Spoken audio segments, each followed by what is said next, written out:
We're approaching the target, so listen up, people. Intel confirms that Marauder cultists led by Hell himself have overrun the terraforming. Red Faction Command speculates that Adam Hale is planning a Pyrrhic victory. What, Sarge? In other words, Private, the cultists have gone kamikaze. You see that nasty storm front ahead? Hale's already monkey-wrenched one of the atmosphere generators. Yeah, and what's a monkey wrench? Hi there, my name is Dilefridge, and this is my review for Red Faction Armageddon. I played the first Red Faction game, and I was extremely let down by it. It started off well, and started delivering on its promises of being able to just blow a large hole in the wall rather than looking for a door key, but it wasn't long before all the walls were steel, and that was no longer the case. I skipped over Red Faction 2 and Guerrilla as they didn't really interest me at the time, however several people recommended Guerrilla to me later, which got me interested in Armageddon when it was announced. So here we have Red Faction Armageddon. The latest entry in the series abandons the open world gameplay of its predecessor in favour of a more linear gameplay. You take the role of Darius Mason, grandson of Alec Mason, and once again you have to save Miles from evil cultists and various alien species. That goddamn swarm came out of Bradbury Canyon. Same place you were headed, Mason. Hey, it's not what you think. Were you there or not? Look, it was supposed to be a drill job, that's all. It was an accident. Come on now, you all know me. Yeah, you're the one who unleashed hell on us all! As mentioned before, you play as Darius Mason, odd job man of Mars. At the beginning of the game, you witness the terraformer, which is what makes Mars a habitable planet, being destroyed. This forces all the inhabitants of Mars to move underground into the mines as the surface is now constantly ravaged by storms. 10 years later, Darius is hired to explore a tomb deep underneath Mars, and is tricked into accidentally waking up an alien race that's been living beneath the surface for some time. You must now help the colonists secure their stronghold before they turn on you, at which point you must hunt down the man that tricked you whilst putting a stop to the aliens who are attacking you. The storyline itself isn't great, it's paced fairly badly and there are a couple of moments of genuine what the fuck. If you don't pay too much attention to the story and just let it wash over you, then it is fine, but if you're the kind of person that actually pays attention and looks at the story, you might struggle with Armageddon. You don't know how glad I am to see you. Same here. Darius! No! Go back! The tunnel's full of them!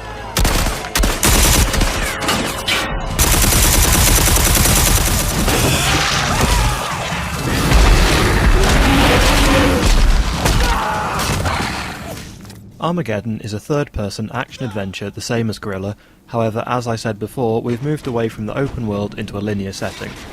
As I didn't play Guerrilla, I can't say if this is better or worse, however it does seem to work rather well.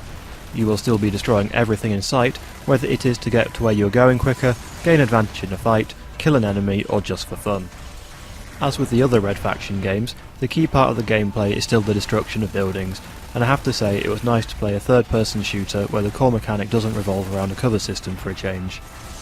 The destruction you can wreak in this game is immense, and when you combine it with the new rebuilding skill you were given, there are so many different ways to tackle a fight.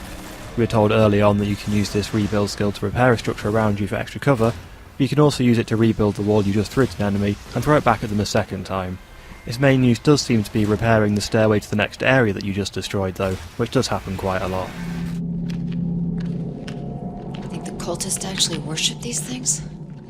I don't see this guy answering any prayers. An Ultor survey pod. They were here. Darius, the Ultor scientist, knew about the bugs years ago. We have to get to the Marauder archives. You hear that? Darius? There is a large variety of weapons to choose from. You have a hammer for melee combat, an assault rifle for your generic shooting, a grenade launcher, rocket launcher, remote mine launcher, flamethrower, and many more. However, the real star of the show is the magnet gun. With this, you first shoot an anchor, and then you shoot an attractor. The anchor flies towards the attractor with whatever you shot it at still attached. This can be part of the scenery, explosive barrels, or even the enemies themselves. This leads to some really creative ways of causing death and was the weapon I used for 90% of the game. Of course, a special mention does have to go to Mr. Toots. Once you've completed the campaign once, you unlock him for use in New Game Plus, and it's well worth playing through a second time just to use him. He's a little handheld unicorn that farts explosive rainbows that wipe out anything that gets in line with his anus. He can't hold much ammo, and he does overheat quite quickly, but he's still a force to be reckoned with. The only downside is, you only get to carry 4 weapons at a time. This is fine for general gameplay as you can pick a nice balance, but in terms of fun and messing about, it does limit you somewhat. You also have several nanoforge abilities, which are basically magical powers. You have Impact, which acts just like Force Push from the Force Unleashed, Shockwave, which lifts all enemies in the air and zaps them to death, Shell, which is a protective bubble shield that damages any enemy that gets caught inside, and Berserk, which increases damage and fire rate. Each of these abilities is upgradable. At first you only get these upgrade points from item pickups and destroying buildings, but one of the upgrades you can choose lets you get the points from killing enemies. This upgrade and the one to give enemies health bars really feel like they should have just been a part of the game to start with rather than upgrades, but you can get them both very early on, so it makes little difference really. There are also several vehicle sections which are good fun and give some variety. You can pilot walkers and crab mechs. There are also sections in minecarts and on the back of large mining machines which are more on the rails but do add a break in the gameplay.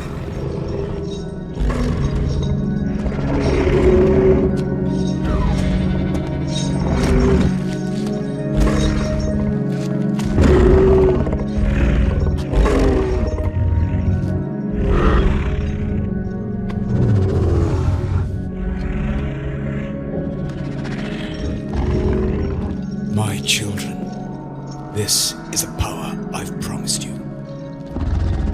The power to lead you out of exile, to claim what is rightfully yours. There are a couple of issues with the gameplay.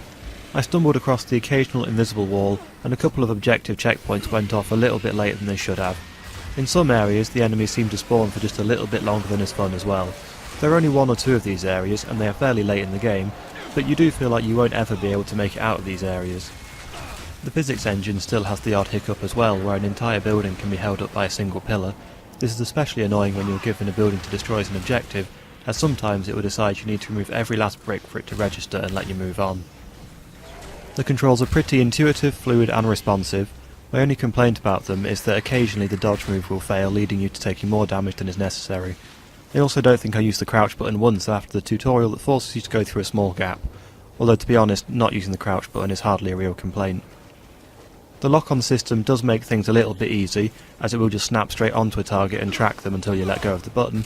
However, it can be very useful as the enemies do bounce around rooms like crazy, and with the magnet gun in particular, you need to be accurate with your first shot or you'll just slam one piece of wall into another. Of course, you can just free aim all the time if you don't like this feature, so again, a bit of a non-complaint. Where do you think you're going, Mason? Aw, shit. Ain't nobody gonna save you now. We don't have time for this! Let's see if this old thing still works. Oh god! Stay back! Once you have finished the game, you open up the New Game Plus mode, which lets you play from the beginning, but keep all of your weapons and upgrades from before. This adds some replayability, especially as you will now have Mr. Toots, but you also get to build up your skills even more. There are two other game modes to play through. First off, we have Ruin, in which you are dropped into a small map and told to destroy everything in sight. You can either go on a 1 minute timer, in which you'll be ranked on leaderboards, or in unlimited mode, which is mainly used for practice. This mode is kind of fun, but it does get a bit boring after a couple of goes at each map. Strangely, you only get this mode if you buy a brand new copy of the game. This seems like a weird choice, as of the three modes it is the one with the least replay value in my opinion. Lastly, we have Infestation mode. This mode is similar to the all too familiar Horde mode, in that you face wave after wave of enemies that get increasingly more difficult. When played solo, this mode is okay, but a little bit too frantic. Obviously, it's much better when played with other people. There are two different objective types in Infestation. There's the usual survival mode, where you just fend off wave after wave and stay alive. Some maps give you a defend objective, where you just have to hold down an area and defend the structure. This adds extra strategy to the game type, as although you may be left alone a bit, you can't let the objective take too much damage. You also have to be careful where you throw things, as you might damage the objective yourself. Both of the Infestation modes are a lot of fun, especially when played with friends. Overall, I really enjoyed Red Faction Armageddon, a lot more than I expected I would. It's convinced me to go back and buy Red Faction Guerrilla to see if I enjoy the open world business even more. Red Faction Armageddon is well worth a purchase, especially as it came out the same day as Duke Nukem Forever. If you're still deciding between the two, then go for Armageddon. Seriously.